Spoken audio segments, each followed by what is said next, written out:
안녕하십니까. 여러분의 재간둥이 사이다 박준입니다. 자, 북한의 오물풍선 투척에 대해서 정부 9.11 군사합의 파기 또 강력한 대응으로 대북 확성기 설치 얘기를 하고 있습니다. 여당 같은 경우는 한미일 안보협력 강화를 얘기를 하고 있고요. 야당은 이에 반해서 대화 채널을 복구해야 되는 거 아니냐 얘기를 하고 있는데요. 과연 어느 것이 더 합당한 방법이고 더 안보에 유리한 방안인지 검토가 필요할 것 같은데요. 자, 오늘도 여러분의 출근길 유익하고 좋은 이야기로 함께 하도록 하겠습니다. 생방송 중에 댓글 많이 부탁드리고요. 박준의 뉴스 인사이다 바로 시작하겠습니다.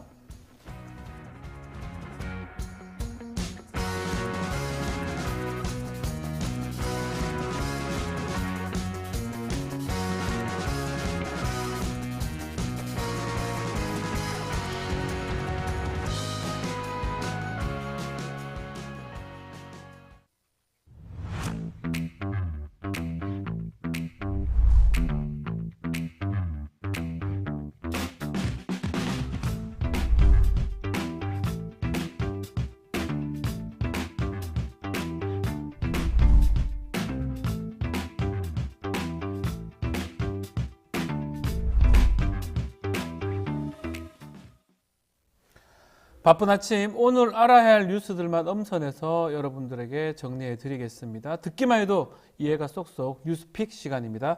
오늘은 조성원 뉴스토마토 기자와 함께 하겠습니다. 안녕하세요. 안녕하세요. 두 번째죠? 네, 두 번째입니다. 잘 부탁드리겠습니다.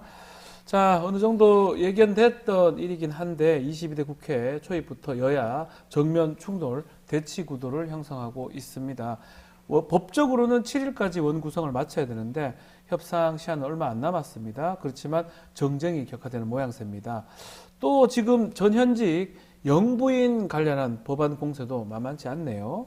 네, 더불어민주당이 지난달 31일 윤석열 대통령 배우자 김건희 여사의 주가 조작 의혹 등과 관련된 진상규명을 위해 이른바 김건희 특검법을 발의한 데 이어 국민의힘도 이에 질세라 어제 김정숙 특검법을 발의하면서 맞불 작전으로 응수했습니다.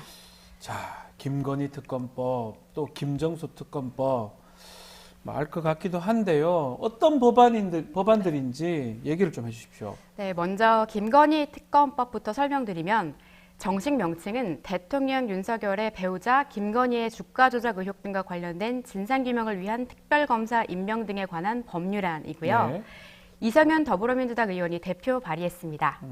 21대 국회에서 권인숙 전 더불어민주당 의원이 대표 발의한 김건희 특검법, 즉 도이치모터스 주가 조작 의혹, 그리고 허위 경력 기재를 통한 사기, 뇌물성 전시회 후원, 대통령 공관 리모델링 인테리어 공사 관련 특혜, 민간인의 대통령 부부 해외 순방 동행, 네. 명품 가방 수수 의혹, 서울 양평 고속도로 노선 변경에서의 특혜 등 김건희 여사가 받고 있는 7가지 의혹에다가 공무원의 무마, 은폐 등 직무유기, 직권남용, 불법행위 의혹을 수사하는 내용이 추가됐습니다. 네. 이 밖에도 6개월 안에 100여 명의 수사 인력을 투입해서 신속하게 수사하도록 하고 또 압수수색 영장 등 발부 여부를 결정할 영장 전담 법관을 따로 지정해서 전담 재판부가 집중 심리하도록 하는 내용도 특검법에 포함됐습니다.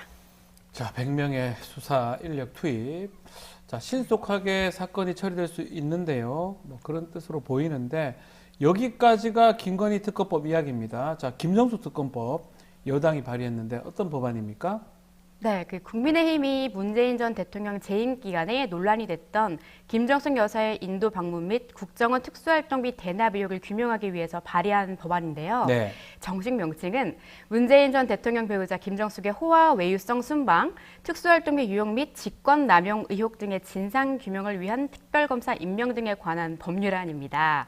민주당이 김건희 특검법을 발의하자 윤상현 국민의힘 의원이 대안격으로 대표 발의했습니다. 자, 이 김건희 특검법에 대해서 김정숙 특검법 이렇게 나왔다고 이제 법안이 발의가 된 겁니다. 자, 이 특검법의 구체적 취지는 뭐예요? 네, 중립적인 특별검사를 임명해서 문 전 대통령 재임 시절 대통령 배우자 김정숙 여사에 대한 각종 의혹을 엄정히 수사해서 진상을 명확히 규명하고 대통령 재임 중에 배우자 비위와 관련된 유사 사건의 재발을 막아내자. 이게 특검법 도입의 이유라고 합니다. 네. 윤상현 국민의힘 의원은 여의도 국회 소통관에서 기자들을 향해 김정숙 여사의 인도 타지말 방문은 단독 외교가 아닌 셀프 초청이고 혈세관광 버킷리스트 외유였다는 정황이 속속 드러나면서 국민들의 공분을 사고 있다고 꼬집으면서 이같이 설명했는데요. 네. 윤 의원은 김정숙 여사의 인도 방문 관련 직권남용 배임 의혹, 옥갑 특수활동비 관봉권 사용 의혹, 청와대 경호원 수용 강습 의혹, 단골 디자이너 양모 씨 청와대 행정관으로 부정 채용 의혹, 딸 문다혜 씨와 양 씨의 대가성 금전거래 의혹 등 5가지 의혹을 법안에 포함시켰다고 밝혔습니다. 네. 이어서 당초보다 15배의 혈세를 투입하고 대통령 회장을 단 전용기를 띄워서 기내식 비용으로만 수천만 원을 탕진했다는 문건들이 속속 드러나고 있다면서 이게 사실이라면 이는 명백한 국정농단이라고 주장하기까지 했습니다. 자, YHD님 동경에서 매일 아침 듣고 있습니다. 그리고 또 딕선 좋고 보조개 본 조성훈 기자님 화이팅 감사합니다. 이렇게 글도 주셨고요. 배동원님도 오셨고요. 진자유님, 조성훈 기자님 나오셨네요. 또 박성진님, 또 파란색으로님 댓글들 주고 계십니다. 감사하고요. 자, 특검법 얘기를 계속 하고 있는데 조국 혁신당 이거 특검법 발의 전부터 택도 없다 발의하면 야당들과 같이 부결시키겠다 이렇게 경고를 했는데요. 정치권 반응도 소개 좀 해주시죠. 네, 민주당은 최상병 특검법에 대한 물타기이자 김건희 여사 방탄용 특검이라는 입장입니다. 윤건영 더불어민주당 의원은 어제 MBC 라디오 김종배의 시선집중에 나와서 김정숙 특검법은 최상병 특검법 물타기이자 김건희 여사 방탄용 특검이라고 말했습니다. 네. 또 통과될 가능성도 없는 김정숙 여사 특검을 추진하는 건 100% 정쟁용이라고도 했습니다. 윤 의원은 특히 여당이 김정숙 여사의 인도 방문에 문제를 제기하는 과정에서 당시 대통령의 전용기를 사용하면서 6,200여만 원의 기내식비를 쓴 것을 직접한 것을 두고 욕도 아까운 저질 정치 공세라고 강하게 반발했는데요. 네. 또 김정숙 여사의 기내식 비용이 많다고 주장하려면 윤석열 대통령과 김건희 여사의 기내식 비용을 공개하고 상호 비교하는 게 맞다. 기내식 비용 회계 처리를 김정숙 여사가 어떻게 알겠나 당시 실무자들을 조사해야 한다고 강조했습니다. 네. 또 같은 날 또 김민전 국민의힘 수석 대변인은 시사저널과의 통화에서 김정숙 특검법 발의를 정쟁용이라고 비판한 민주당에 특검을 정쟁화시킨 첫 주체가 야권 아니냐면서 본인들이 먼저 꺼내놓고 염치가 없다고 반발했는데요. 김 수석 대변인은 또 3긴 특검 얘기를 꺼낸 다음에 최근 검찰의 움직임도 빨라졌다며 처음에는 김혜경 여사의 선거법 위반 건만 기소한다는 얘기가 나왔는데 최근에는 카드 유용과 공무비서들을 사적으로 활용한 의혹 등에 대한 수사가 이뤄지는 부분들도 보도가 되기 시작했다. 이렇게 말했습니다. 그래요. 뭐 기내식 비용, 윤석열 대통령 부부 기내식 비용도 같이 공개하면 그게 유리할지 모르겠는데 비교해보자 일견 타당해 보이는데 다른 목소리는 또 없습니까? 네, 이준석 개혁신당 네. 의원은 생쇼라고 생쇼라고요? 네, 힐난했습니다. 김정숙 여사에 대한 수사를 주장하려면 당 차원에서 혐의를 잡아서 수사기관에 고발하면 된다. 근데 여당이 이런 절차를 거치지 않고 특검법을 발의하는 거는 여당이 정부기관을 신뢰하지 못하는 걸 드러내는 것이기 때문에 생쇼라는 겁니다. 그러면서 이 생쇼로 인해서 지금까지 앞으로 민주당이 특검을 남발하는 걸 비판할 수도 없게 됐다. 이 멍청한 거라. 꼭 이렇게 직격했는데요. 네. 이 의원은 이후 다시 자신의 SNS에다가 윤석열 정부의 모든 순방 관련 비용 자료를 투명하게 공개하고 반복되는 풍문처럼 순방지에서 기업 회장들과 가졌다는 술자리 등의 비용을 세금으로 냈는지 아니면 기업 회장들과 부담했는지 국민들이 알 수 있다면 김정숙 여사 인도 방문 관련해 조사를 해볼 만하다.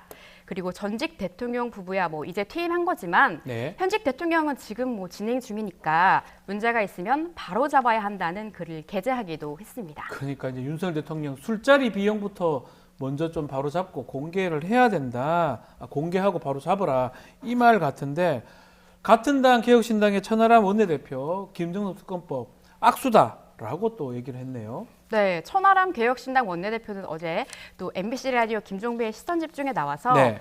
이재명 더불어민주당 대표가 우리도 김정숙 여사 특검을 받을 테니까 김건희 여사 특검도 받으라고 그러니까 묻고 더블로 가라 이렇게 하면 국민의힘은 뭐 어떻게 할 건가 반문했습니다.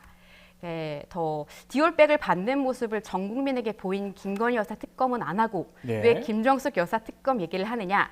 국민의힘과 윤석열 정부의 내로남불 아니냐는 겁니다. 그렇죠. 여당에서도 이 특검법 마냥 찬성하는 건 아니라면서요. 네, 여당 내에서도 이견이 있었습니다. 네. 성일종 국민의힘 사무총장은 어제 CBS 라디오 김현정의 뉴스쇼에서 윤석열 의원이 특검 법안을 가지고 오면 공동 발의자로 사인할 생각이 있냐는 질문에 사인할 생각 없다고 밝혔습니다.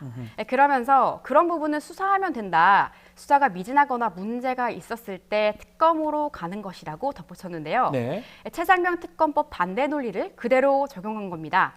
아무래도 김정숙 특검법이 당 차원에서 추진될 경우에 민주당이 제기한 다른 특검법 추진에 힘을 실어줄 수 있다는 우려가 있는 것 같습니다. 네. 자, 지금 특검법이라는 거는 사실은 경찰이나 검찰이 수사를 할 수 없는 그런 상황일 때 특검법이 이제 특검이 필요한 상황인데 이해가 잘 안 되네요. 지금 현 정부 김건희 여사 관련해서는 조사하기 쉽지 않지만 김종수 여사 하면 되잖아요. 지금 바로 하면 될 건데 왜 이 특검법을 하는지 참 납득하기가 좀 어려운데 같은 날 조국혁신당 윤 대통령 공수처에 고발도 했다면서요. 네, 그 조국혁신당이 해병대 수사당의 최상병 사건 수사 기록 이첩을 보류시킨 의혹이 있다면서 윤석열 대통령을 공수처에 고발했습니다. 네. 조국혁신당은 윤 대통령을 공수처에 고발하면서 당장 대통령의 휴대전화를 압수해 증거부터 확보해야 한다고 요구했는데요. 특히 대통령실 고위 관계자가 윤 대통령이 혐의자를 죽이라고 야단쳤다. 이렇게 한 발언을 두고 대통령이 수사에 개입한 걸 스스로 인정한 것이라면서 윤 대통령의 휴대전화를 압수수색하는 등 증거부터 확보해야 한다고 했습니다. 네. 이에 국민의힘은 윤 대통령이 지시했다 하더라도 대통령이 법률 전문가로서 해병대 수사단의 잘못된 수사를 바로잡기 위해 의견을 낼 수도 있고 그건 문제가 되지 않는다고 맞섰습니다. 공수처 수사를 거쳐서 특검과 탄핵으로 이어가려는 야권의 정치 공세라고 반발하기도 했습니다. 자, 지금 대통령 통화 부분 계속 논란이 되고 있습니다. 이런 가운데 공수처에서 입장 발표가 있었는데 어떤 내용입니까? 네. 오동훈 공수처장이 최상병 수사와 관련해 통화 기록 확보에 집중하겠다고 밝혔습니다. 오 처장은 국민들의 관심이 있는 사건에 통화 기록 확보를 하는 데 있어서 빈틈이 없도록 만전을 기하겠다, 최선을 다하겠다고 했습니다. 네. 사실 기록이 당장 다음 달이면 보존 시한이 끝나서 통화 기록 확보가 시급하다 이렇게 강조하기도 했는데요. 통신사 통화 기록 보존 기획과는 사실 1년밖에 안 됩니다. 1년이 지나면 통신영장을 집행해도 통화 기록 확보가 불가능하다는 겁니다. 네. 즉, 그 통화 기록 시한인 7월이 지나면 VIP 경로가 있었던 작년 7월 31일 윤석열 대통령과 이종섭 전 장관이 통화한 8월 2일 사건 관계자들과의 통화 기록 1년 지나면 다 없어집니다. 네, 이런 것들이 그냥 다 사라지는 겁니다. 네. 네. 그 부분 때문에 하겠다라는 것 같습니다. 뽕뿌미님, 박인수님, 캔다이님, 도가도님, 이정희님, 산이님, 진자윤님, 또 잠만보님 글들 감사드립니다. 젤리스님도 나오셨네요. 고맙습니다. 자, 최상병 사건 외압이 있었냐 없었냐 이 부분 지금 전화 통화로 또 공방은 과열될 걸로 보입니다. 이것도 지켜보기로 하고요. 자, 다음 소식은 윤석열 대통령이 예정이 없던 기자회견을 열었어요. 어떤 내용입니까? 네, 윤석열 대통령의 취임 후 처음으로 네. 국정 브리핑 형식의 기자회견을 열었습니다. 기자회견을 열어서 경북 포항 영일만 앞바다에 최대 140억 배럴에 달하는 막대한 양의 석유와 천연가스가 매장됐을 이야. 가능성이 매우 높다. 네. 산업통상자원부의 탐사 시추 계획을 승인했다고 밝혔는데요. 석유가성 개발은 물리탐사와 탐사시추, 상업개발 이 3단계를 거치는데 지난해 2월 미국 전문기업에게 첫 단계인 물리탐사를 맡긴 뒤 나온 결과를 대통령이 직접 공개한 겁니다. 자, 이게 보물섬입니까? 대통령이 직접 긴급하게 나선 게 아마 또 이유가 있다고 볼 수 있을 것 같아요. 네, 그렇게 보는 시각도 있습니다. 네. 실제로 윤 대통령은 어제 아프리카 정상회의 참석차 방한한 정상들과 30분 간격으로 촘촘하게 정상회담 일정이 잡혀있는 상황에서 직접 브리핑에 나선 건데요. 야권에서는 충분한 매장량이 확인된다면 민생 경제에 큰 도움이 될 일이기 때문에 국회 차원에서도 지원하겠다 이렇게 말하면서도 대통령 지지율 하락세를 의식한 국면 전환용 브리핑 아니냐 이런 의심의 눈초리를 보내기도 했습니다. 140억 배럴 이게 어느 정도 양입니까? 우리나라 전체 사용량으로 환산하면 가스는 최대 29년 그리고 예. 석유는 최대 4년 이상 쓸 수 있는 양입니다. 정부의 발표대로 최대 140억 배럴의 석유, 가스가 우리 바다에서 나온다면 에너지 자립도 가능하다는 전망이 나옵니다. 자, 산자부 장관이 석유가스 현 시점 매장 가치가 삼성전자의 시가총액 5배에 달한다. 이런 얘기도 했네요. 네, 근데 지금은 가능성 수준이라는 게 전문가들의 중론입니다. 실제 석유나 가스가 얼마나 있는지 확인하려면 개당 1천억 원 정도 드는 시추공 작업을 해봐야 하는데요. 네. 매장량과 채굴의 난이도 등이 나와야 수익을 추산할 수 있기 때문에 지금 단계에서 상업적인 성공 가능성을 예단하기는 어렵다는 겁니다. 네. 정부는 또 올 연말부터 시추 작업을 시작하더라도 상업적인 개발은 오는 2035년쯤 이뤄질 것이라고 전망했는데요. 네. 시추 비용은 정부 재정과 또 석유공사의 해외 투자 수익금, 해외 메이저 기업의 투자 유치를 통해 조달할 방침이라고 밝혔습니다. 네, 알겠습니다. 자, 어떻게 좀 진행이 될지 정말 경제적 가치가 있는 건지 가능성 큰 건지 지켜보기로 하겠습니다. 조성희 기자 오늘 고생했습니다. 네, 감사합니다. 생방송 댓글 참여 계속해서 부탁드리고요. 저는 잠시 후 의사당 1번 출구로 돌아올 테니까요. 조금만 기다려 주십시오.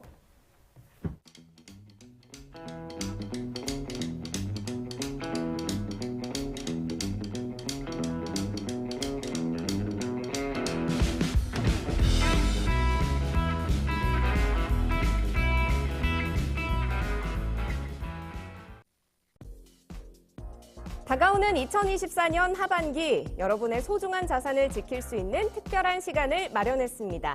김인만의 시드머니 하반기 경제 대전망 특집에서 한문도, 차영주, 김광석 3명의 전문가가 하반기 경제 전반에 대한 전망과 해안을 제시합니다.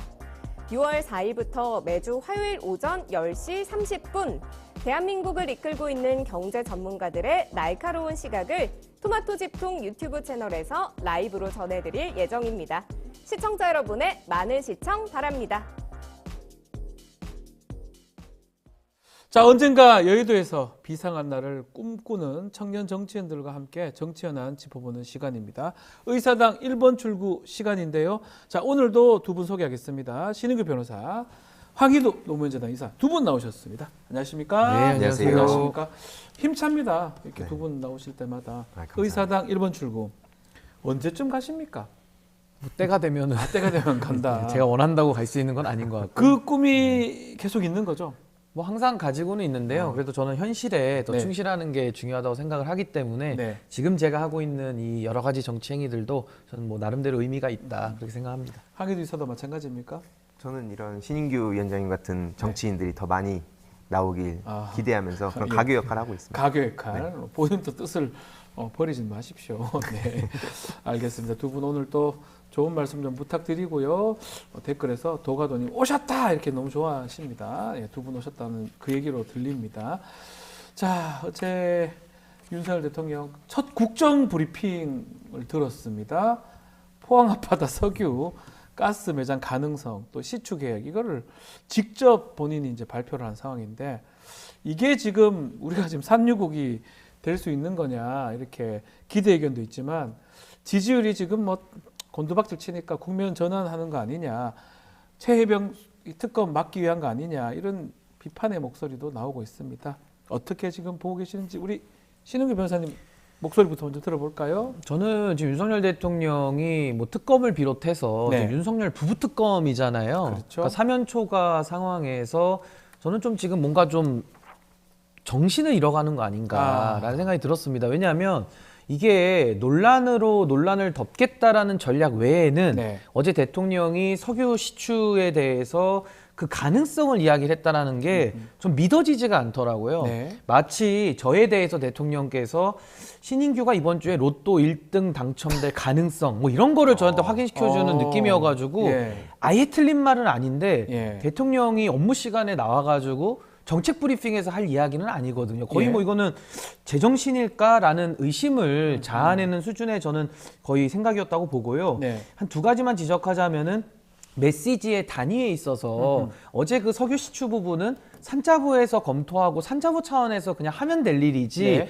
이걸 대통령이 직접 이야기를 하니까 이 메시지의 단위에서 무게감이 주는 그 영향성이 컸다라는 것이고 또 하나는 왜 하필 포항 앞바다인지 잘 모르겠습니다. 네. 물론 그게 과거 박정희 대통령 때부터 시추 작업을 했는지는 모르겠지만은 포항 이러니까 저는 MB 대통령이 떠오르더라고요. 아. 그래서 이게 뭐 자원외교 시즌 2처럼 또 누가 해먹으려는 것인가 이런 의구심이 들었기 때문에 어제 많은 국민들께서 걱정을 많이 하셨을 것이다라고 생각을 합니다. 오히려 걱정이 더 많았을 거다라고 짚어주셨습니다. 항의도 이사 어떻게 보셨습니까? 그래도 뭐 원유 발견되면 좋잖아요. 아, 당연히 그런데 예. 말씀하셨듯이 지금 가능성 차원에서 얘기하는 게 너무 터무니없고 네.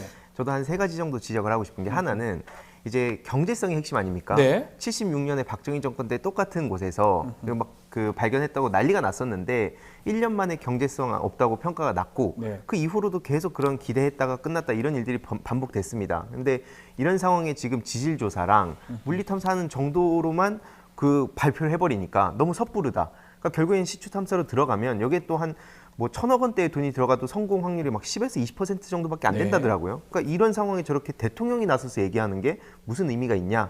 이게 또 그냥 국면 전환용 아니냐? 이런 비판이 나오고 그 이번에 그 미국의 그 직접 현장에 가본 분들도 계시더라고요. 네티즌들이. 원래는 기자들이 해야 되는데 네티즌들이 또 저기 또 예, 배 타고 그 갔습니까? 액트지오사였나요? 거기에 네. 가서 예. 보니까 이미 이사를 했다는 거예요. 그 업체가. 아, 이사했다고 네. 해? 그리고 이게 막 개인 사업자고 직원도 예. 2명에서 10명밖에 안 된다는 얘기가 나오니까 이게 믿어도 되냐. 무슨 뭐 몇몇 언론에서는 엄청 세계적인 기업인 것처럼 얘기를 하지만 그것도 이제 아니다. 지금 이런 지적이 나오고 마지막으로는 또 여기서 왜 천공이 나오냐. 또 천공요? 또 천공이 지금 5월 16일쯤에 그 본인 영상이 올라왔습니다. 이게요. 예. 그래서 우리도 산유국이 될 수 있다는 식으로 얘기를 했는데 예. 왜 하필 이런 중요한 대통령이 직접 나설 때마다 꼭 천공 영상을 보면 한 며칠이나 몇 달 전에 영상을 올렸던 거냐 지금 이런 얘기가 나와서 결국에는 이 경제성에 대한 비판 그리고 아까 그 미국 그 업체에 대한 비판 그리고 마지막으로는 천공에 대한 비판 결국에는 우리가 7광구를 이걸 이러다가 네. 그냥 내주고 야, 우리 이 영일만 이쪽에 집중하면 된다 이런 식으로 또 밑밥을 던지는 거 아니냐는 우려까지도 괜히 나오는 게 아니라 봅니다. 결국 뭐 이 가능성 부분도 매우 낮고요. 그걸 굳이 이렇게 발표할 필요가 있느냐인데 또 그 뒤에 또 천공은 또 무슨 이렇게 예측을 잘해요. 이거 할지. 5월 16일에 환산 전이잖아요. 그러니까 저는 뭐 윤석열 대통령이 뭐 천공 논란도 네. 있지만은 거의 지금 대통령으로서 길을 완전히 잃어버렸다라는 아. 생각이 듭니다. 결국에는 대통령이 가져야 할 책임감은 이제 뭐 더 이상 기대하기는 어려운 것 같고요. 무엇보다도 어제 그 석유 시추, 뭐 석유 발견될 가능성이라는 것을 국민 앞에 저렇게 발표하는 모습을 보면서 뭐 뻔뻔하다는 표현은 이제 좀 부족할 것 같고 네. 국민 무시를 넘어서 정말 국민들을 바보로 아는구나. 정말 오만하기 짝이 없다라는 생각을 했고 예. 그냥 자신이 없으면 그 자리에서 내려오면 됩니다. 더 네. 많은 국민들을 이렇게 힘들게 할 필요가 있을까. 대통령이 자기 자리 지키고 자기 보신하는 거 외에 지금 윤석열 대통령이 정책 집행할 수 있는 거 인사할 수 있는 거 하나도 없거든요. 네. 그러니까 저는 본인의 현실을 좀 자각했으면 좋겠다라는 생각이 좀 들었습니다. 알겠습니다. 뭐 원유가 정말 된다면요 얼마나 좋겠습니까? 그런 희망이면 전 세계 통일할 수도 있다. 이것도 다 우리가 지배할 수 있다. 이렇게 희망은 다 할 수 있는 거잖아요. 그렇지만 정책이라는 거는 그 가능성이 아주 높을 때 얘기하는 거, 가능성이 아니죠. 거의 됐을 때 하는 게 아닌가. 제 개인적으로도 그렇게 보이는 게 그 부분을 두 분께서도 지적을 해주시네요. 알겠습니다. 뭐 일본도 이기고 미국도 이기고 중국 다 이기면 좋죠. 아직 못 이기잖아요. 그 이거 어떻습니까? 얘기하면 뭐합니까, 그거? 월드컵 우승할 월드컵 가능성. 우승하는 거 다 얘기하면 아직 좋죠. 한 번도 못 했거든요. 1등 한다 이제 몇십 년 지나면 그 얘기하면 뭐 합니까? 알겠습니다. 자, 또 문제가 되는 게 지금 북한의 오물 풍선 살포 대응책으로 대북 확성기 재개 방침을 이제 밝힌 상황인데 여당은 한미일 안보 협력을 강화하자라고 하고 있고 야당은 채널을 좀 복구하자 대화 채널 얘기를 하고 있는데 어느 게 더 효용이 있다고 봅니까? 항의도 이사님. 당연히 저도 일단 북한이 계속 저렇게 네. 하는 거에 대한 비판적인 입장은 있고요. 네. 그럼에도 불구하고 대화를 계속 시도하는 건 당연하다 봅니다. 네. 그러니까 왜냐면은 이제 외교라든지 이런 게 왜 필요하냐면 그냥 힘대로 그냥 찍어 누르고 그게 가능하지도 않을 뿐더러 실제로 그렇게 그런 방식으로 하면 우리가 1900년대에 어떤 일들이 있었습니까? 그냥 또 그런 강대강으로 가다가 네. 계속 이런 식으로 진짜 전쟁이 갈까봐 많은 사람들이 두려워하고 있고 네. 이게 전쟁이 먼 얘기라고 생각하고 옛날 얘기라 생각했었는데 막 러우 전쟁 터지고 막 지금 이런 상황을 보면서 그렇죠. 많은 청년들도 충격을 받았었거든요. 실제로 러시아에서도 그때 한 30만 명 되는 막 청년들이 막 다른 나라로 가고 그럴 네. 때 야, 이게 진짜로 벌어진 일이구나. 이런 충격을 그때 당시 우리가 받았었습니다. 근데 지금도 계속해서 그냥 뒤는 생각 안 하고 계속 막 때리기만 하고 있고 서로 싸우기만 하고 있고 이런 식으로 가면 도대체 문제가 어떤 식으로 해결이 되냐? 결국에 이거는 보수 결집과 국면 전환용 아니냐? 이렇게밖에 전 안 보입니다. 국면 전환하기 위해서 결집하기 위해서 이런 얘기를 하는 것이다. 그러면 뭐 접견 지역이나 그 또 주민들이 어려울 수 있는 거 아닌가요?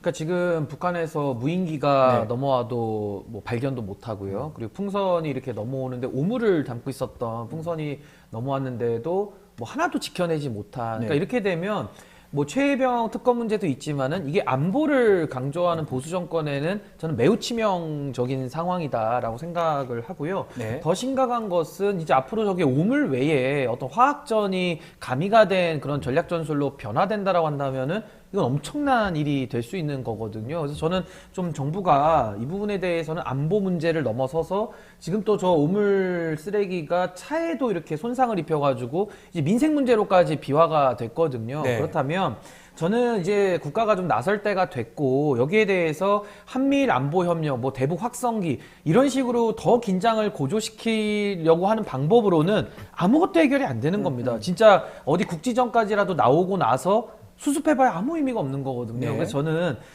민주주의 국가에서 우리나라 쪽에서 삐라를 뿌리는 거를 다 막을 수는 없겠지만은 전 고위급 대화를 통해서 통일부를 통해 가지고 그런 일 하라고 통일부 있는 거거든요. 전 남북 대화의 물꼬를 좀 여는 쪽으로 가야 된다. 저는 그렇게 생각합니다. 결국 북한에서 오물 풍선 띄우는 거 밝힌 바에 따르면 대북 전단 때문에 한다는 거잖아요. 대북 전단이나 특히 대북 확성기 재개한다면 100배, 1000배 하겠다라고 얘기를 하는 거 봤을 때는 오히려 더 악화 일로로 갈 수도 있다. 이렇게 보지 않습니까? 네, 그러니까 그 근처에서 경찰들이 막으려고 하면 충분히 막을 수 있습니다. 네. 근데 윤석열 대통령 관련한 비판을 할 때 입틀막 할 게 아니라 네. 그런 거에 대해서 좀 경찰들이 적극적으로 나서야 된다고 보고요.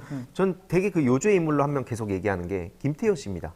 김태호. 지금 국가의 안보 안보를 차장. 담당하고 있다는 그 김태효 씨가 이명박 정부의 대외전략 비서관으로 있을 때도 이 비슷한 식으로 그냥 네. 북한 붕괴론자고요. 그냥 미국 중도 실제로 충돌할 수 있다는 걸 지금 믿고 있는 사람이기 때문에 네. 실제로 그 세계관 속에서 지금 하나둘씩 막 정책을 짜고 있거든요. 네. 근데 이명박 정부 때 브레인이 지금 윤석열 정부에 그대로 브레인으로 와서 심지어 외교 안보는 윤석열 정권이 아니라 그 김태호 정권이다 이런 얘기까지 나오고 있습니다. 네. 근데 그 사람이 군사 기밀 유출을 해도 그 대법원 유죄를 받았죠. 그래도 2개월 만에 사면시켜준 게 윤석열 대통령이고요. 도대체 저런 사람한테 안보를 왜 맡겨놓고 있는지 정말 우려됩니다.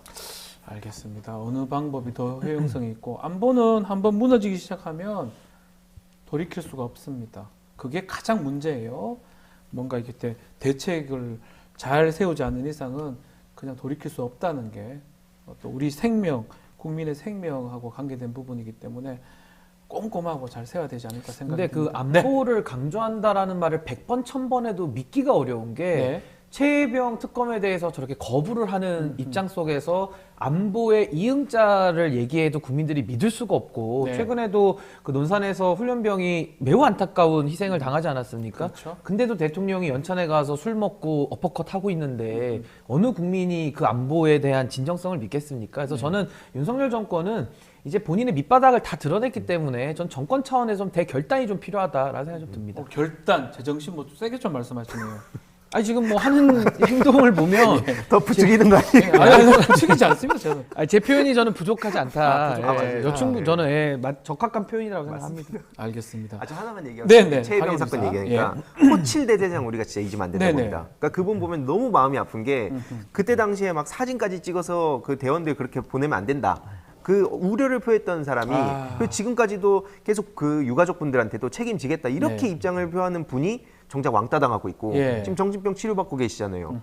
근데 임성근 사단장은 자기는 아무 문제 없었다. 지시 안 했다.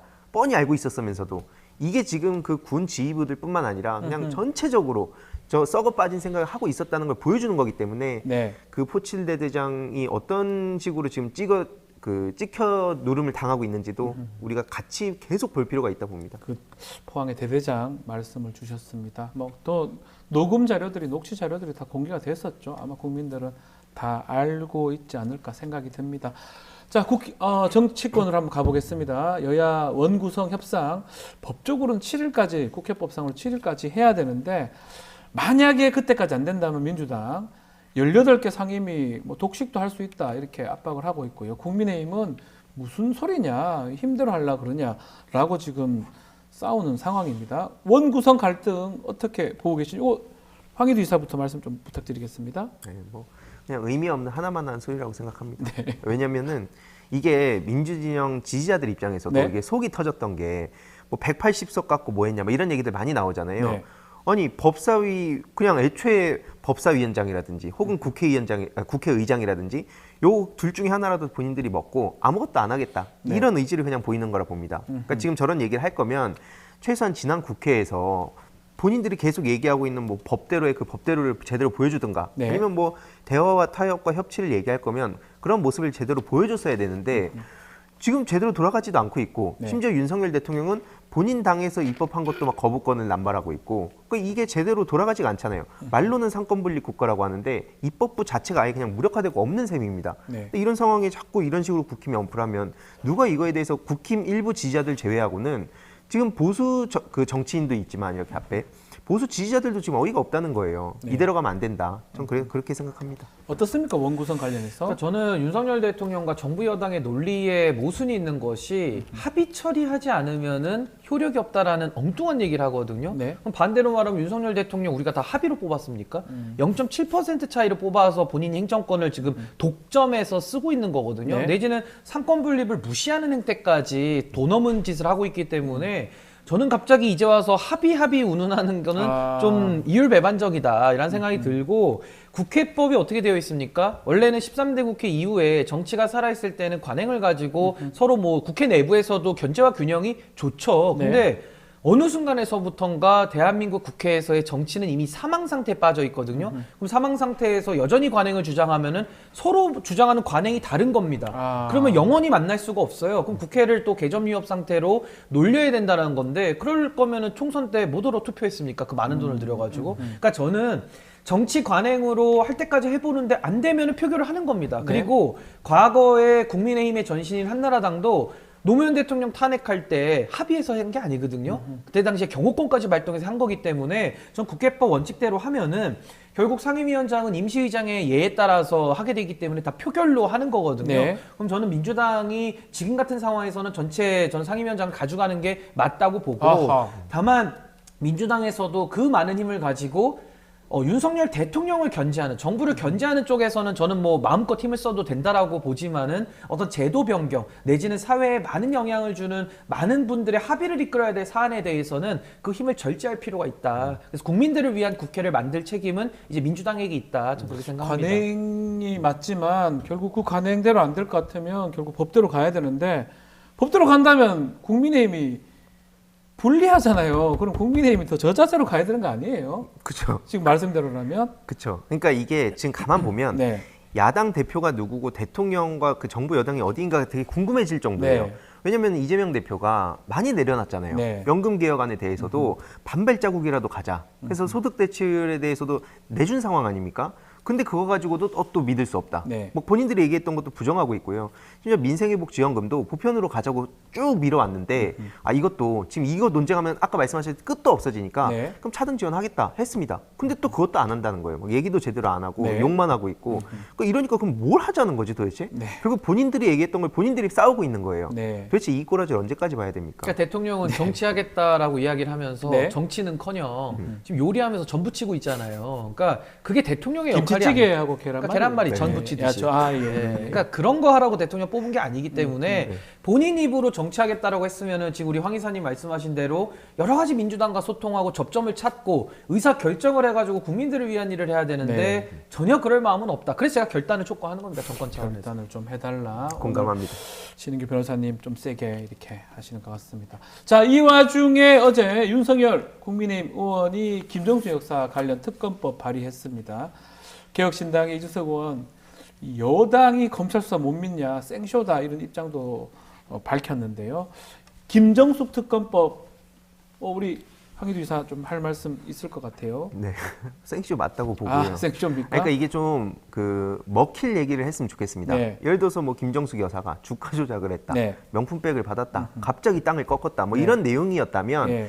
사람들이 듣는 척이라도 했을 텐데 갑자기 와가지고 뭐 처음에도 심지어 그 김정숙 여사를 초청하는 그 초청장이 없다는 식으로 얘기했었어요. 초청장 얘기로 시작됐었어요. 시작을 했는데 네. 대통령 기록관에 있다고 나오지 않았습니까? 그럼 갑자기 또 막 다른 쪽으로 계속 넘어가고 기내식, 있잖아요. 비용 비용 얘기 얘기하고 뭐 나왔죠. 그런 식으로 넘어가고 있는데 이런 식으로 또 이게 뭐 해결이 되면 또 다음으로 넘어가고 이런 네. 식으로 해가지고 계속 또 시간 끌고 뭐 이 양쪽 양비론 펼치면서 물타기 하고 이러는 거라고 보고요. 네. 이게 그럼 또 인도에서 우리 몰아보겠습니까? 또 아하. 그러니까 이런 식으로 뭐 맨날 뭐 미래 좋은 얘기 다 하는데 이런 식으로 미래에 대한 그 발목을 본인들이 지금 잡고 있는 거고 네. 결국 여기서 본질은 김건희 특검이 왜 시작됐는가 이거에 집중해서 이야기를 할 필요가 있다 봅니다. 어떻습니까? 그래도 뭐 좀 돈이 좀 많이 나온 것 같기도 하고요. 기내식 비용이나 이런 거 특검이 꼭 필요한 건지 모르겠네요. 근데 어떻습니까? 저는 뭐 많이 먹었다 그래서 네. 범죄가 되지는 않거든요. 네. 그러니까 그 금액을 가지고서 따지는 건 무의미하다는 생각이 들고 저는 지난 총선에서 국민의힘이 대패한 이유가 2조 심판론. 네. 그러니까 반대로 말하면은 그냥 문재인 정권 때리기 내지는 과거 때리기 하다가 사실은 망한 거예요. 그게 네. 이제 검찰적 사고 방식이죠. 과거에 대한 수사만 했던 방식인데 지금도 마찬가지입니다. 총선에서 지고 좀 현실을 직시하고 미래를 좀 나아가는 쪽으로 정부 여당이 무한 책임, 더 벅스 스탑스 히어 아하. 그걸 해야 되는데 문제는 또 이제 문재인 정부 때리기로 또 돌아갔거든요. 네. 그럼 이제 또 국민들의 분노를 자아낼 수밖에 없는 전 주제 설정 매우 잘못했다라고 보는 것이고 김정숙 여사도 성역이 아니죠. 그렇다면 김건희 여사도 성역이 아니거든요. 네. 저는 그 김정숙 여사에 대해서 수사하자라고 나오는 그 기백을 갖다가 좀 살아있는 권력에 대해서도 좀 했으면 아하. 좋겠다라는 생각이 들고 가장 이게 모순적인 게 뭐냐면은 지금 윤석열 정부입니다. 정부라는 것은 수사 개입하라는 게 아니고요. 수사 책임자들을 임명할 권한을 가져서 우리가 그 정권 교체를 하는 거거든요. 네. 본인이 다 임명한 경찰청장, 공수처장, 검찰총장 있는데 그 사람들을 못 믿고 중립적인 특검으로 가자. 아까 법문에 윤상현 의원 법문에 그렇게 나오던데 네. 그럼 중립적이지 않다는 얘기잖아요. 네. 그러면은 지금 윤상현 의원은 윤석열 대통령 때리고 있는 거거든요. 이게 참 여당 연찬회에서 우리는 한 몸이다, 뭐 뼈 빠지게 뛰겠다 이렇게 얘기했는데 벌써부터 이게 두 몸으로 네. 이렇게 목소리가 나오는 것은 여당에게 불리하다. 저는 생각합니다. 불리하다. 이준석 의원 또 그런 얘기를 했습니다. 그럼 그럴 것 같으면 윤석열 정부, 특히 윤석열 대통령 부부의 그 기내식 비용이라든지 특히 술자리 그 비용 얘기가 많잖아요. 네. 누가 냈는지 이런 것까지 다 따져보자라고 하는데 이런 지적은 어떻게 보십니까? 그러니까 실제로 작년에 순방비 같은 네. 경우에도 한 600억 정도 썼다고 하는데 그런 거 내역 하나하나 다 까면 네. 본인들이 살아남겠습니까? 아. 그러니까 이거는 뭐 이준석 의원 지적처럼 예. 결국엔 본인들이 유리한 판도 아닙니다. 그러니까 이게 유불리로 따지는 것도 애초에 웃긴 거고 계속 말씀드리면 결국 본질은 김건희 특검인 거고 네. 이걸 막기 위해서 지금 꼭 이렇게 양쪽으로 놓을 수 있는 이걸 갖고 오잖아요. 그러니까 뭐 원래 정치가 또 속성이 그런 것도 있는데 네. 그렇다고 하더라도 이거는 실패한 그런 언플이라고 생각합니다. 근데 저는 이준석 대표는 이제 의원이잖아요. 네. 좀 자중했으면 좋겠는 게 아하. 이런 식으로 뭐 순방 비용 다 까자라는 게 저는 그 취지에 부동의하는 게 아니고 네. 이게 지금 물타기 하려는 의도를 뻔히 알고 있는데 굳이 국민의힘한테 판짜리 깔아주는 것밖에 안 되거든요. 네. 전 이런 식으로 가면 안 되고 지금 김정숙 특검이 왜 나왔습니까? 김건희 특검을 막기 위한 수단으로 지금 물타기로 나온 거면은 네. 지금 이준석 대표는 뭐 명품백 사안에 대해서는 특검 필요 없다 이런 소리 하고 있거든요. 네. 지금 그럴 게 아니라 더 세게 김건희 여사 특검을 하자라고 외쳐야 될 것이고 그 수사에 더 집중을 해야지. 지금 국민의힘이 물타기 하려고 뻔한 의도를 가지고 온 거에 대해서 뭐 그럼 이번 정부의 순방비까지 다 까자 이러면은요 완전히 산으로 가는 거거든요. 이거는 오히려 야권에서 지금 정권을 견제하려는 그 흐름보다는 지금 본인 정치 공간을 좀 찾는 거라서 전 이런 식의 접근법은 좀 도움이 되지 않는다. 맞지 자중할 않다. 필요가 있다 이렇게 아하. 봅니다. 왜냐면 이거 안 될 거 네. 알고 하는 얘기거든요. 아, 안 할 거니까요. 절대 안 될 거 아니까 본인은 네. 이제 이런 식으로 항상 그 명분을 깔아놓은 다음에 나중에 자기 돌아갈 길 생각하는 거죠. 그러니까 네. 지금 가장 중요한 거는 김건희 특검을 해야 되는 겁니다. 네, 그게 핵심입니다. 그게 돼야 된다. 김미솔님, 우리 신변 잘한다. KT 이사님, 신변 핵사연에 오늘 뭐 세게 말씀하시네요. 그래서. 아니 그 프로 이름이 아, 사이다니까. 사이다니까. 시원하게 해야죠. 시원합니다. 시원하다는 말씀 많이 댓글로 아이, 주고 감사합니다. 계십니다. 예, 감사드리고요. 자, 요즘 또 계속해서 거론되고 있는 지구당 부활 두 분께 또 여쭤보겠습니다. 지금 원외 인사들의 정치활동 공간을 확보한다는 명분으로 지구당 부활 화두를 던졌는데 반대하는 쪽에서는 오히려 정치 신인 진입 장벽이 커진다 뭐 이런 얘기도 합니다. 어떻게 봐야 됩니까? 두 분 의견도 한번 듣고 싶습니다. 저는 우리 네, 위원장님 신인규 그러니까 변호사님. 저는 이 지구당 부활도 한동훈 위원장 쪽에서 나온 거거든요. 네. 이것도 좀 의도를 저는 잘 봐야 된다고 보는데 예. 이게 사실은 지금 원외위원장들과 손을 잡고 전당대회에서 네. 한동훈 위원장이 유리한 국면을 차지하기 위해서 꺼내놓은 그런 지금 정치개혁 아니거든요. 네. 그러니까 저는 이 안에 대해서 좀 생각해보면 지구당을 부활한다? 그럼 원외위원장들에게도 기득권을 또 주는 건데 그럼 반대로 아예 정치 신인들 있잖아요. 네. 이분들한테는 전혀 정치적 참여의 공간을 열지 않는 거거든요. 근데 그게 무슨 정치 개혁입니까? 네. 저는 이런 주장을 할 거면은요. 차라리 모든 출마 예정자들은 선관위의 감독하에 정치 후원금을 걷게 해주자. 이렇게 주장하는 게 정치 개혁이지. 자기 전당대회에서 표 좀 얻어보겠다고 원외위원장들을 기득권의 자리로 해준다라는 것은 전 이것도 눈 가리고 아웅 아니냐. 네. 그래서 저는 이번 차제에 정치 개혁 잘 던졌으니까 하나 더 말씀드리자면. 네. 국고보조금을 좀 폐지하고 국민들, 시민들에게 정치 후원금을 마음껏 할 수 있는 바우처 제도 같은 건 어떤가. 전 이런 것도 기득권 철폐 쪽에서 우리가 주장해 볼 수 있는 거고 네. 또 하나는 뭐 출마 휴직제라든지 젊은이들이 나갈 수 있게 또 마지막으로 그 선출직 연한을 총량제로 규제하는 거. 전 이런 것들은 충분히 논의해 볼 수가 있다고 생각하거든요. 근데 한동훈 위원장이 지구당 부활로 축소시켜서 원외위원장들을 기득권의 자리에 올려주겠다는 것은 또 하나의 이건 정치의 장벽을 하나 만드는 일이다. 저 그렇게 생각합니다. 본인의 이익이 좀 연관된 것 같다라고 전당대회 짚어주셨어요. 앞두고 예. 그렇게 보이는데 비슷합니까? 저도 이걸 네. 계기로 네. 정치 개혁에 대한 논의하는 건 굉장히 바람직하다 봅니다. 네. 특히 이제 먼저 말씀 듣고 싶었던 거는 정말 고생 많이 했잖아요. 네. 온갖 조롱을 엄청 받은 거 옆에서 봤거든요. 저도 다른 진영이지만 왜 저렇게까지 조롱을 받아야 되나 이런 도전하는 사람이 네. 그 결과가 막 본인들 생각했을 때 그냥 마땅치 않다고 이게 제가 이준석 씨를 비판했던 거랑 다른 맥락입니다. 네. 완전 진심으로 정치 개혁을 하겠다고 나섰을 때 장벽들을 옆에서 보면서도 아 이게 진짜 내가 생각지도 못했던 문턱들이 있구나. 그래서 이게 단순히 지구당을 부활하냐 아니냐 이걸로 지금 축소시킬 게 아니라 전체적으로 이 직접 경험을 해본 사람들이 이렇게 얘기를 좀 더 많이 하게 만들면 네. 민주당 안에 있든 국힘에 있든 혹은 다른 뭐 새로운 정치를 꿈꾸는 사람들이든 이들의 목소리를 좀 들어서 이참에 아예 좀 그런 변화를 세게 했으면 좋겠다 싶습니다. 저도. 그 역할을 신인규 변호사 할 것 같다 전 보십니까? 보수 정치인이지만 예. 지금 이렇게 분노할 땐 분노하고 또 네. 다른 지점엔 토론하고 그러면서 우리가 한 발짝씩 합의를 해가는 게 정치라고 보거든요.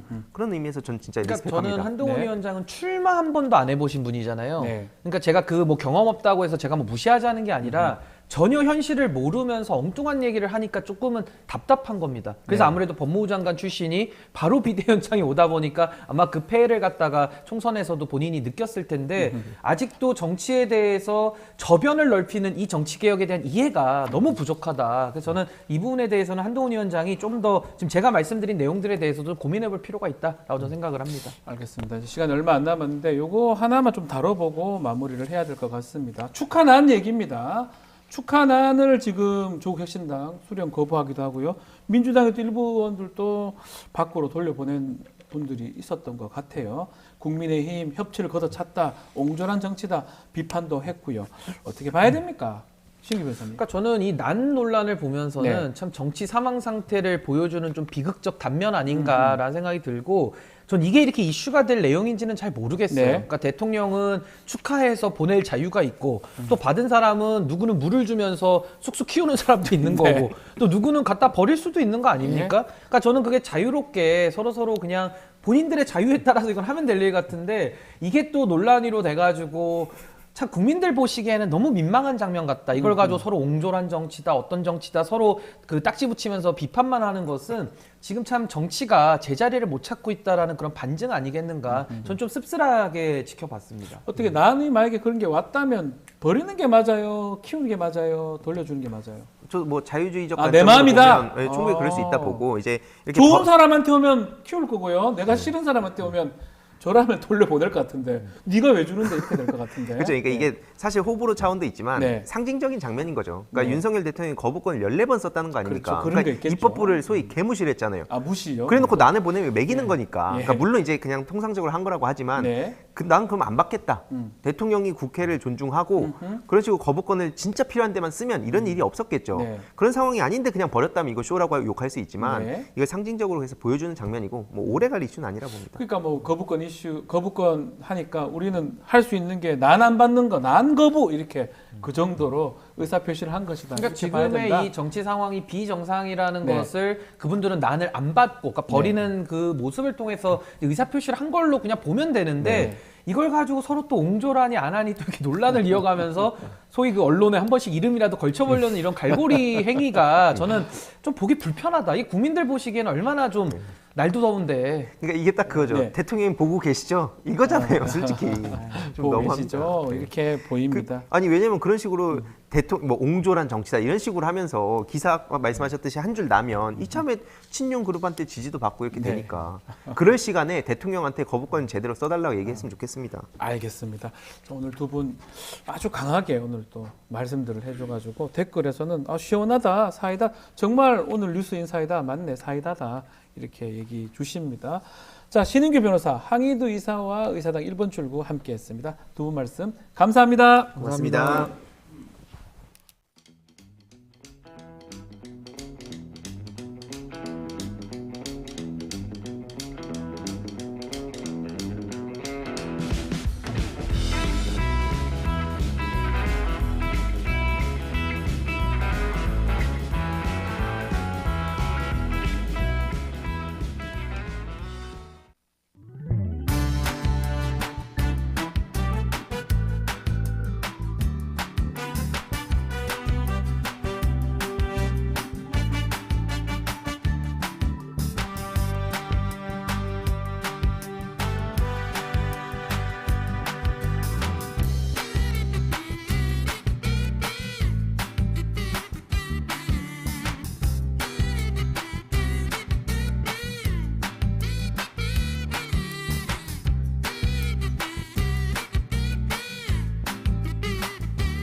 자, 한 주간의 민심을 속속들이 살펴보겠습니다.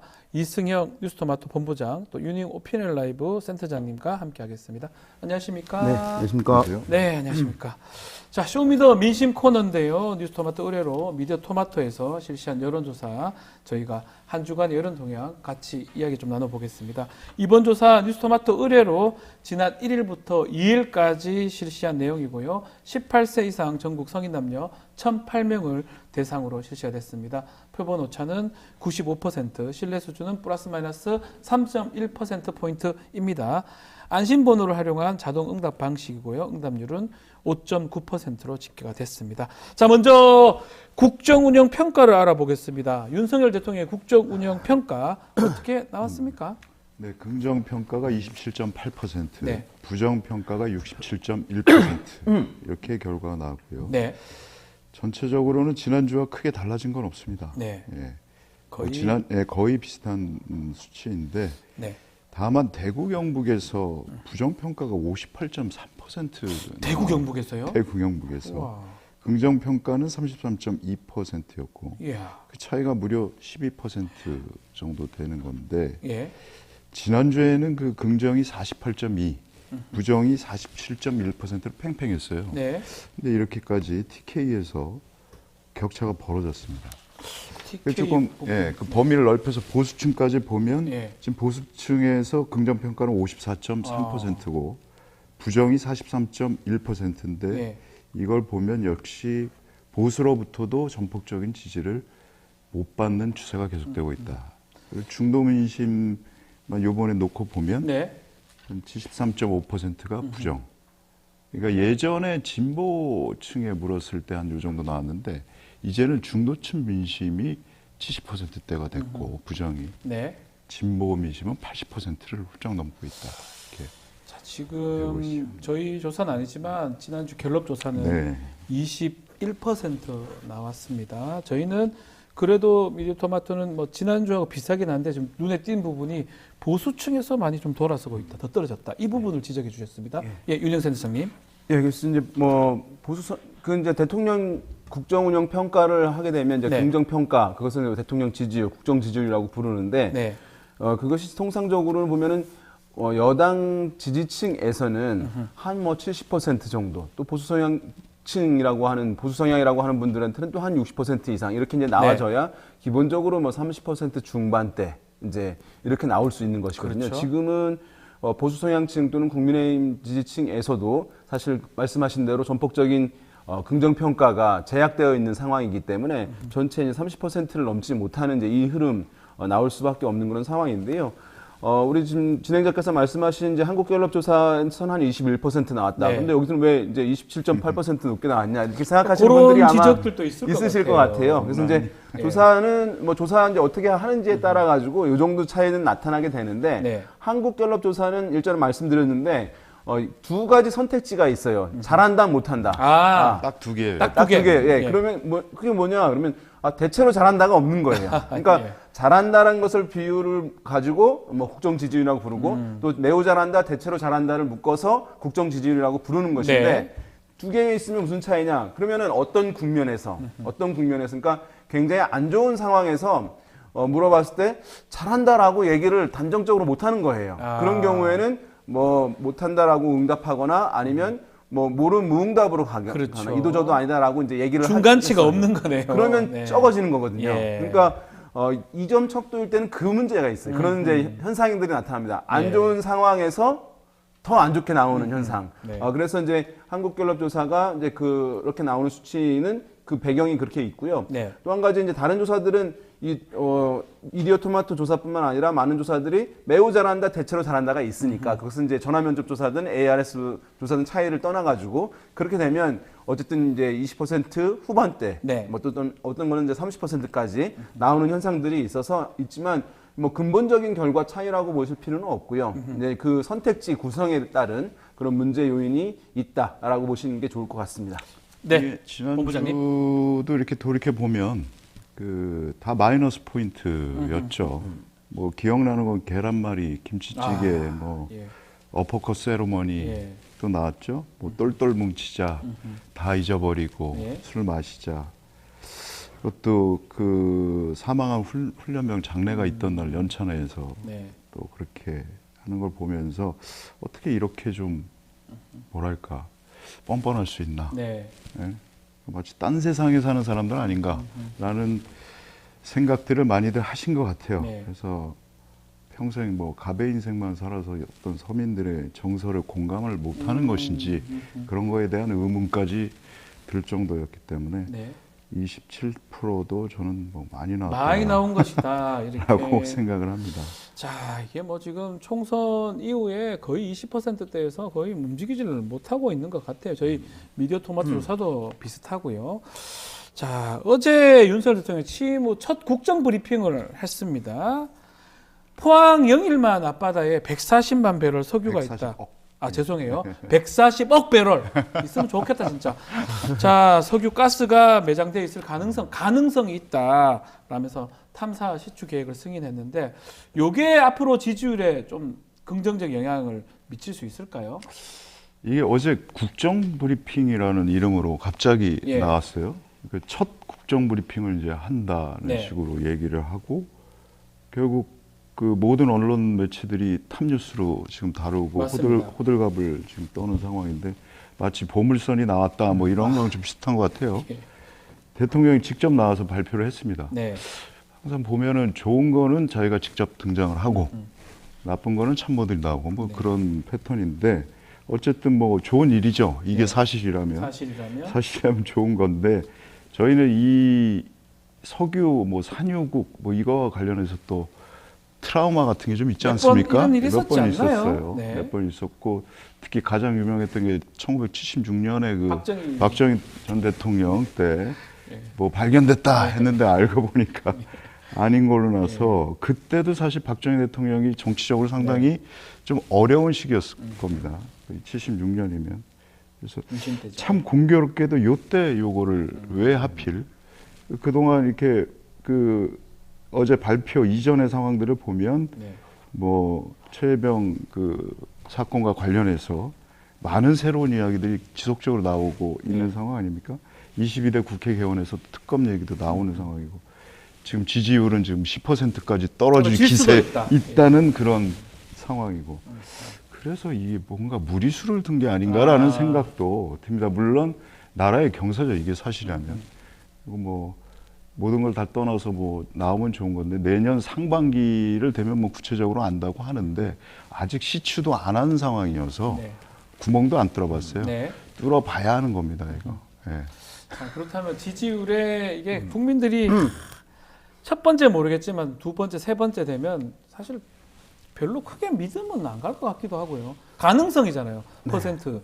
그러면 이게 긍정적으로 이렇게 지지율에 영향을 미칠 수 있을지도 좀 의문이기도 하고. 일단 제약되어 있는 네. 보수 성향층이라든가 여당 지지층에 있는 분들한테는 네. 이것이 이제 어쨌든 대통령이 좋은 것에 대해서 이제 얘기를 한 것이기 때문에 다른 말로 얘기하면 지금 대통령이 일을 잘하고 있습니까? 잘 못하고 있습니까? 라고 하는 질문을 받았을 때 뭐 이거는 못하는 것은 아니니까 이건 뭐 잘한다고 기대감을 할수 주는 있겠네요. 것도 사실은 예. 이제 잘하는 것일 수 있는 것이니까 그런 근거를 제공해주는 네. 요인이 될 거예요.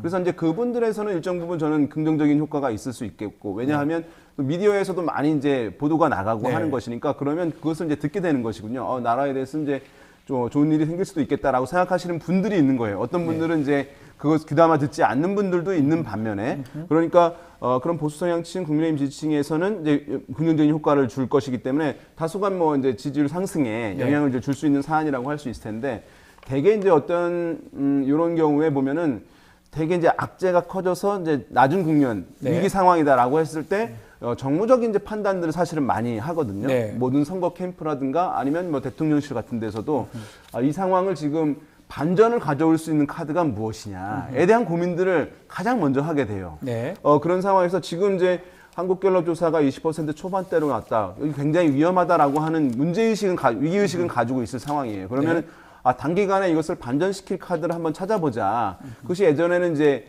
의대 정원 확대 이슈였던 것이죠. 뭐 그런 것입니다. 그래서 그런 것을 이거 지금 근본적으로 개선이 필요하다라고 이제 하는 것들이 있을 텐데 그것은 시간이 많이 걸리는 거예요.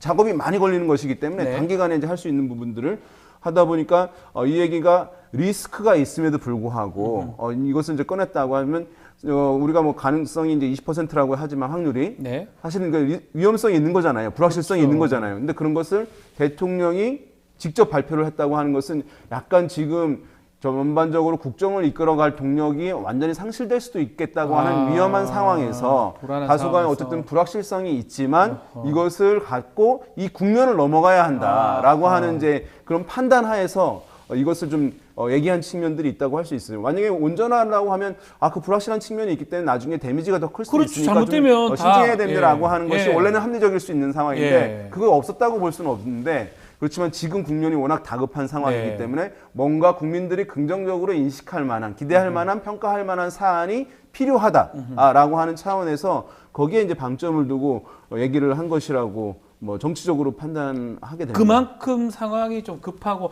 또 일각에서 또 이건 전 정말 듣기 싫은데 천공 얘기도 나옵니다. 5월 16일에 벌써 이걸 방송을 했다고 뭐 연결하면 안 될 수도 있지만 자꾸 똑같은 얘기가 반복되잖아요. 그런 측면까지 있는 것 같아요. 공교롭습니다. 상당히 공교롭고 뭐 지지율 반짝 반등은 할 수 있을 것 같아요. 뭐 보수층에서 반길 수 있는 사안이기 때문에 반짝 반등은 가능하지만 저는 제한적이라고 봅니다. 왜냐하면은 국민들이 대통령을 과연 얼마나 신뢰하고 있느냐. 그것도 중요하죠. 지난번에 엑스포 때도 그러지 않았습니까? 그런 경험이 있기 때문에 과연 얼마나 믿고 그래? 잘하나? 하고 한번 잘한다고 해줄까? 그게 과연 그런 마음이 나올지는 좀 봐야죠. 전반적으로 이제 근본적으로 그러면 이 상황을 반전시킬 수 있는 카드냐 거기에는 좀 미흡하다고 할 수 있겠죠. 왜냐하면 지금은 약간 신뢰의 제약 상황이기 때문에 그 신뢰 자체를 사실 개선함과 동시에 이루어져야 하는 것들이거든요. 근데 그것은 이루어지지 않은 상황에서 이것이니까 반응할 거야라고 이제 얘기를 한 것이니까 그러면 뭐 중도층이라든가 이런 사람들까지 이것에 이제 안정적으로 지속적으로 반응하는 이제 그런 이슈로 작동하기에는 좀 제한이 있을 수밖에 없는 그런 상황이라고 하겠습니다. 자, 또 다른 여론조사 또 살펴보겠습니다. 대통령 선거를 이제 2년 후에 지방선거 있는데 지방선거 할 때 같이 실시할 수 있도록 그렇다면 대통령 임기를 1년 줄여야 됩니다.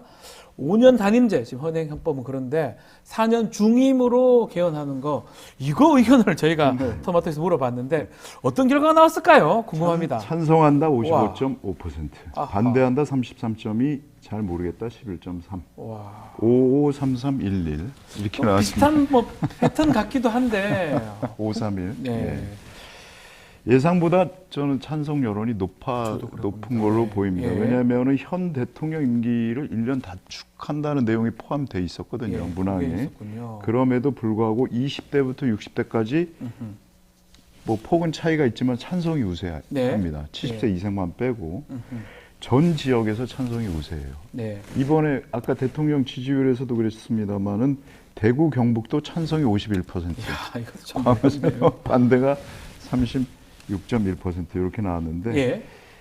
이 지지하는 정당별로 보면 민주당 지지층이 74.7%, 네. 조국혁신당은 무려 너무 90.9%고요. 높습니다. 예. 개혁신당 75%가 압도적으로 찬성을 하고 있고요. 예. 국힘 지지층에서만 71.2%가 반대한다. 그래서 야권하고는 상당히 다른 그런 결과입니다. 말씀처럼 조국 혁신당에서 연일 개헌론을 띄우고 있고 얘기를 많이 하고 있습니다. 국민의힘 입장에서는 결국 22대 국회 이제 8석입니다. 8석의 정치가 될 거. 왜냐하면 108에서 100이 이제 3분의 1이고 3분의 야당 3분의 2가 되는 거니까 앞으로 8석의 정치를 해야 된다. 이렇게 해도 과언이 아닌 것 같은데 22대 국회에서 뭐 개헌이 될 수 있을지 같이 한번 윤희욱 센터장도 말씀 좀 부탁드리겠습니다. 그러니까 개헌에 대해서는 뭐 지난번 조사에서도 네. 있었고 많은 조사들이 또 이번 조사에서도 그러니까 유권자들이 국민들이 대통령 임기 1년 단축에 방점을 예. 넣어서 이제 응답을 했을지 예. 4년 중임제로 하는 것에 대해서는 이제 좀 더 구분해서 조사할 필요는 있어 보이긴 네. 하는데요.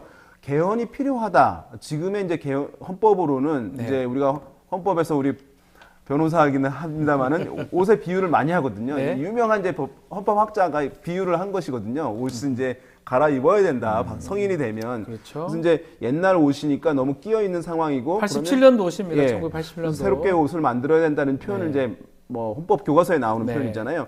그런데 지금 이제 그렇게 간다는 공감대는 이제 확실하게 형성된다고 것이라고 보여요. 시기에 네. 따라서 어떤 정치적 성향에 따라서 약간의 차이는 있습니다만 국민적 전반적 공감대는 있는 그런 상황이라고 할 수 있을 텐데, 근데 만약에 개헌을 이제 이 상황에서 야권이 이제 야당이 주도해서 간다고 한다면 어쨌든 정치적 이슈로만 비춰지기 때문에 네. 사실 그것이 막힐 가능성은 저는 이제 있다고 보여요. 쉽진 않다. 지금 예. 이제 8석 정도만 호응을 한다고 된다고 얘기할 수는 있겠지만 네. 그렇지만 그 8명이 호응을 한다라고 하면은 어쨌든 이제 국민의힘 내부에 여당에 있는 의원들도 이것에 반응하는 개헌안의 이슈로서 내용이 포함될 필요가 있는 거예요. 네. 가령 이제 이것이 4년 중임제다라고 하는 것 넘어서 이제 권력구조 개편에 있어서도 뭐 대통령의 권한을 어떻게 한다든가, 뭐는 이제 총리의 권한을 어떻게 한다든가, 책임 총리제의 요소를 더 강화한다든가, 뭐 이런 부분들을 함으로써 그 여당의 의원들도 그런 부분은 꼭 필요하다라고 해서 호응이 있게 되고, 그러면서 여권 내에서도 이제 이것을 좀 찬성 흐름들이 만들어진다면 저는 지금 굉장히 무르익은 상황이라고 할 수가 있을 텐데, 다른 이제 특검과 마찬가지로 이제 이것을 압박용으로 한다고 하면은 이제 정치적인 부분에서 막히게 돼 버리니까 예. 그 부분이 어쨌든 정말 원한다면 네. 좀 지혜가 필요한 부분, 전략이 필요한 부분 아닌가 싶습니다. 본부장님. 저는 네. 오히려 이런 뭐 이것도 시나리오 중에 하나이긴 합니다만 뭐 탄핵 얘기 계속 나오고 특검 얘기 나오고 또 인기 없는 그런 지도 하락세가 계속되고 이런 국면이 지속되면 대통령이 오히려 먼저 개헌 카드를 꺼낼 수도 있다. 네. 이제 박근혜 전 대통령. 예, 뭐 그런 거죠. 그래서 개헌 이슈로 오히려 자기가 전국을 주도해 보겠다. 아하.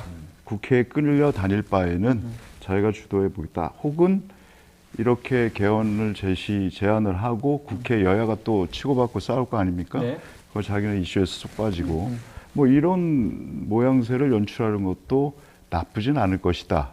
대통령 입장에서는 그런 얘기도 나오고 있죠. 가능성도 있을 워낙에 것이다. 갈라치기 네. 또 잘하는 정권이어서. 네, 알겠습니다. 그래서 네. 보면은 방금 우리 본부장님 말씀하신 네. 대로 대통령이 지금 이 국면에서 어떤 것을 새롭게 하기가 상당히 어려운 상황이기 때문에 이것을 타개할 수 있는 것은 영일만 앞바다에 뭐 이제 이게 매장돼 있다 이런 사안이 아니라 석유가스, 예. 실제 이제 개헌과 관련한 이슈를 본인이 직접 던짐으로써 네. 의회에서 논의가 활성화지고 그럼으로써 이제 본인이 그것을 굉장히 호응해주고 지원한다라고 하는 부분으로 가는 것이 지금 윤석열 대통령이 이 국면에서 그나마 어쨌든 의회와 뭔가 협상을 할 수 있고 네. 그러면서 국정을 일정 부분은 끌어갈 수 있는 힘을 만들 수 있는 방법 거의 몇 개 안 되는 방법 중에 그것이 하나가 아닐까 생각되고 그러면서 고민은 좀 많이 할 수 있을 것 같아요. 근데 다만 지금 이제 여러 가지 하는 것을 보게 되면 당장 그것을 생각해서 하려고 하는 것 같지는 않아요. 네. 그러니까 몇 가지를 한번 해보고 상당히 이제 22대 국회 초반에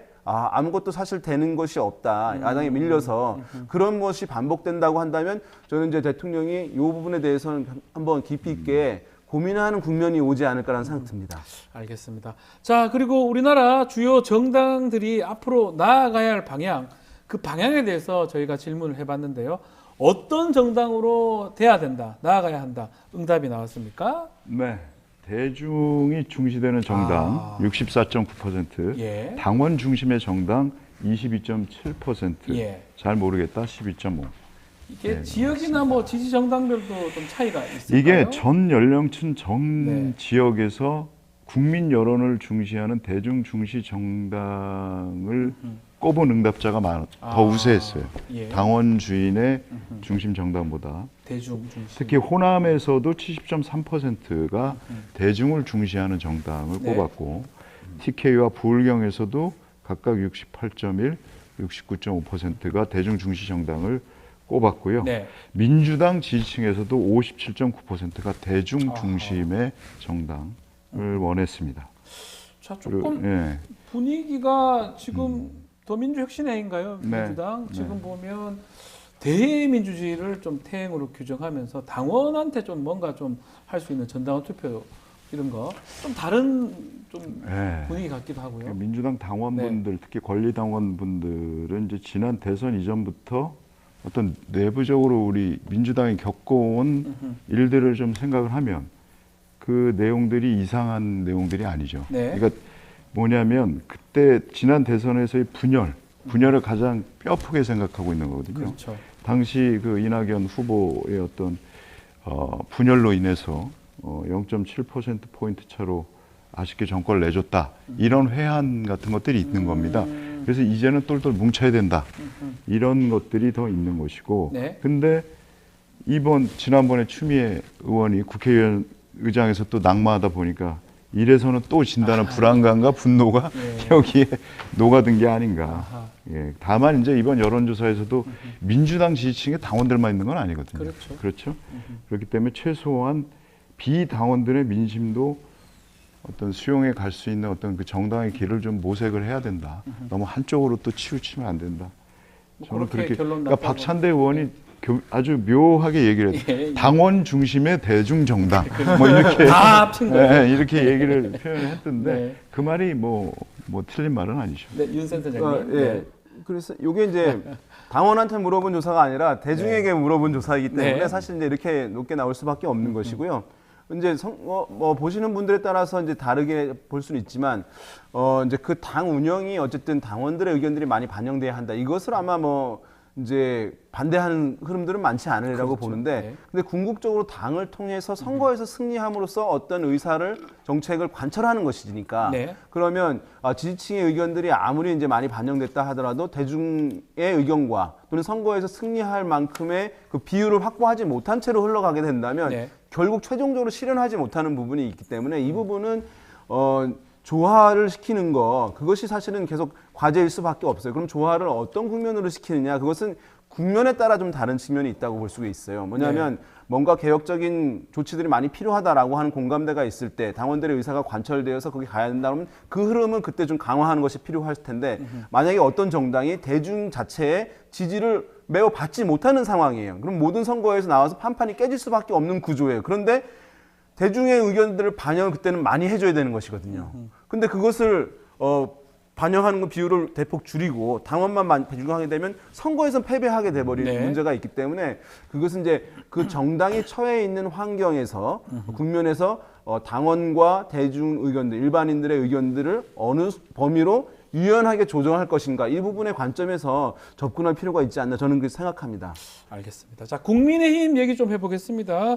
국민의힘이 이제 전당대회 날짜가 잡혔는데 차기 당대표를 어떤 식으로 선출해야 될지 어떤 룰을 적용해야 될지 이것도 물어봤는데요. 결과 좀 소개해 주십시오. 네, 당 대표를 당원 투표 100%로 해야 된다가 네. 17.5%고 당원 70%, 국민 여론 30%, 7대 3. 25.3. 네. 50대 50이 46.0%로 가장 높네요. 예. 잘 모르겠다 11.3. 5대5. 뭐 5대5. 예전에 이 당원 당규가 이랬었죠. 5대5인데 지난 그 전당대회 하면서 100%로 바꾼 100% 건데 바꿨죠. 돌아가야 된다 이렇게 네. 생각하는 분들이 많은 것 같아요. 모든 연령, 모든 네. 지역에서 50대 50이 다 우세했습니다. 50대 50으로 해야 된다가 좀 높았는데 네. 국힘 지지층에서만 보면 당원이 70, 국민이 30 아하. 이렇게 가장 높았고요. 50대 50과 당원 100%는 27%대로 비슷했습니다. 네. 선생님도 한번 짚어주십시오. 네. 예. 이것도 앞에 조사랑 사실은 예. 같은 조사인 거예요. 같아요. 그래서 예. 이제 당원이 아니라 일반인들이 이제 본인들의 참여를 어느 정도로 정당이 해주면 좋겠는가. 네네네. 그래서 일정 정도 어쨌든 조사에 참여할 정도에 있으면 상당히 관심이 있으신 분들이기 때문에 그렇죠. 본인들의 의견들을 완전히 배제되는 것은 이제 원하지 않는다라고 하는 것들이 야당과 관련해서 동일하게 이제 나타난다고 생각되고 그래서 지금 만약에 국민 의견들 100%다 그것도 제법 나왔을 수 있다고 생각되긴 하는데 그건 선택지에 이제 없긴 하는데요. 어쨌든 50%까지 일반 국민들 의견들이 반영되는 것이 필요하다라고 하는 이제 기류들이 있는 것이니까 네. 뭐 이것이 저는 이런 흐름들 외면할 수는 없다고 생각되고 지금 현재 국민의힘이 당원 투표를 100%라고 한다. 그렇죠. 이것은 사실은 여러 가지 논리들은 가능해요. 정당이 그런 거 아니냐. 이제 그럼 당원들 의견 중요하니까 하긴 할 것인데 아까 말씀드린 대로 선거에서 승리를 해야 되는 것이니까 네. 당원의 의사결정 굉장히 강화하면 강화할수록 당원 일반인들과 일반 국민들의 의견과는 좀 약간 멀어질 수 있는 가능성, 위험성들이 항상 있는 것인 상황이거든요. 그런 면에서 지금 또 특히 국민의힘 같은 경우는 여당 같은 경우에는 일반 국민들 기류하고 사실은 이렇게 분리되는 흐름들이 있는 상황이기 때문에 예. 이럴 때는 여당 같은 경우에는 국민들의 의견을 좀 더 확대하는 방안들 이런 흐름들을 사실 현실적으로 고민하고 논쟁의 여지가 없는 상황인데 네. 이 룰을 가지고 논쟁이 강하다는 게 대중과 일반인들 국민들의 어떤 그 온도계의 변화 네. 이것들을 체감하는 메커니즘 자체가 지금 약간 좀 깨져 있는 그런 상황 같아요. 왜 이것이 이렇게 많이 이제 경험이 된 것이잖아요. 선거 결과로 나온 것인데 그러면 이제 개선이 필요한 것인데 논쟁을 계속 이어지고 있는 것인지 그게 약간 의아한 상황이다. 예. 계속해서 정당별 지지율도 저희가 알아봤습니다. 호감이 가거나 조금이라도 지지하는 정당이 있는지 물어봤고요. 이번 주 어떤 결과가 나왔습니까, 네. 본부장님? 민주당이 34.7, 국민의힘 28.6, 조국혁신당 14.6, 아하. 개혁신당 5.5, 새로운미래 1.7, 진보당 1.2% 이런 순으로 나왔습니다. 짚어볼 만한 점이 있을까요? 지난주하고 크게 다르지 않습니다. 예. 민주당은 최근에 이렇게 보면 34에서 36%대 사이로 오가고 있고, 사이네요. 예. 네, 국힘 같은 경우는 20% 후반, 네. 30% 초반 요 사이로 왔다 갔다 하는 그런 흐름이 계속 이어지고 있는데, 네. 이 정당 지지도 조사에서도 TK 지역에서 또 대구 경북 지역. 예. 이번 주 TK에 무슨 일이 있나요? 그래요. 네. 제가 TK TK 반란 민주당하고 되겠어요. 국민의힘이 팽팽한 것으로 조사가 아, 됐어요. 그 참- 민주당이 29.1, 네. 국민의힘이 31.7, 어허. 2.6%포인트 차밖에 안 됩니다. 지난주에는 이 차이가 29.4%포인트였는데 네. 너무 이 TK에서 갑자기 무슨 일이 있었는지 모르겠습니다만 이번 조사에서는 그렇게 나왔습니다. 이게 이제 과거에는 이게 미디어 토마토 조사가 이제 자동응답 방식으로 이루어진 것인데요. 과거에는 자동응답 방식으로 이루어진 조사에서는 불과 한 7년 전, 5년 전만 하더라도 무조건 보수 정당이 높게 나옵니다. 네. 예. 근데 실제로 왜냐하면 정치에 이제 관심 있는 분들이 이제 많이 이제 표집이 돼서 조사에 참여하는 것인데 그만큼 보수층의 결집도가 높았다는 거예요. 최근에 보게 되면 이것이 정반대 현상으로 나타납니다. 네. 자동응답 방식의 조사에서 민주당이 항상 높게 나오는 흐름들이 있어요. 그건 뭐냐 하면 민주당의 지지층들의 결집도가 과거에 비해서 상당히 높아졌다. 네. 한편으로는 또 보수층의 결집도가 상당히 느슨해졌다는 것을 보여주는 것이거든요. 네. 그래서 이 흐름 보여주고 있어서 뭐 아까 이제 당원들의 적극성 의견들 강화되는 필요하다라고 하는 것들이 민주당 지지층에서 많고 그런 흐름들하고도 같이 이제 연동되는 결과라고 분석할 수 있을 것 같습니다. 알겠습니다. 자, 쇼미더 사심은 조금 짧게 한번 짚어보겠습니다. 최병 특검 뭐 거부권 행사한 윤석열 대통령 관련한 주요 댓글 몇 개만 좀 우리 본부장님께 소개 좀 해주시죠. 네, WAR 님께서 네. 별 2개짜리 사단장 하나 지키겠다고 이 사단을 만들었다는 아, 게 이해가 안 라임이네요. 갑니다. 사단이네. 이유가 대체 뭐냐? 아이고야. 자, 우리 네. 윤 대장님. 네, 조한날 리님께서 윤 대통령은 자기가 이제 대통령이 아니라고 이제 생각하는 거 봅니다. 네. 자기 편이면 옳고 그루구를 떠나 몸바쳐서 싸워주네요. 뭐 이렇게 얘기를 또 하고요. 네. 또 네, 뭐 이제 기자들 이렇게 음식 차려준 거 계란말이 이런 것을 이제 비판하면서 왜 이제 그런 것을 하느냐 이 중요한 걸 안 하고라고 네. 하는 댓글도 남겨주셨습니다. 알겠습니다. 자, 뭐 소개를 하기 조금 그래서 이 정도로 쇼미더 사심 마무리를 하겠습니다. 자, 쇼미더 민심 코너 이승영 본부장, 윤희용 센터장과 함께했습니다. 두 분 감사합니다. 네. 자, 뉴스 인사이다 1부 이제 마쳐야 되는데 끝내기 전에 구독자 이벤트 하나 소개해 드리겠습니다. 저희가 6월 15일 공개 방송을 한다고 말씀을 많이 드렸었는데 첫 공개 방송입니다. 재미있는 코너 또 많이 저희가 사은품까지 준비를 했으니까요. 자, 지금 화면에 이제 QR 코드하고 이렇게 나옵니다. 여기 신청을 하시면 좋습니다. 또 댓글 상단에 링크에 또 신청을 하실 수가 있으니까요. QR이 좀 안 된다면 상단에 채팅창 상단에 링크에서 신청을 꼭 해주십시오. 아직 자리가 조금 남아 있습니다.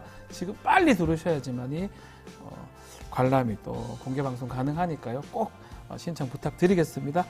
자, 오늘 준비한 방송 여기서 마무리하겠습니다. 이어서 뉴스 인사 프라임이 진행이 되고요. 오늘 뉴스 인사 프라임 서초의 봄입니다. 더 재밌고 은밀한 얘기 지금부터니까요. 어디 가지 마시고 조금만 기다려 주십시오. 잠시 뒤에 뵙겠습니다.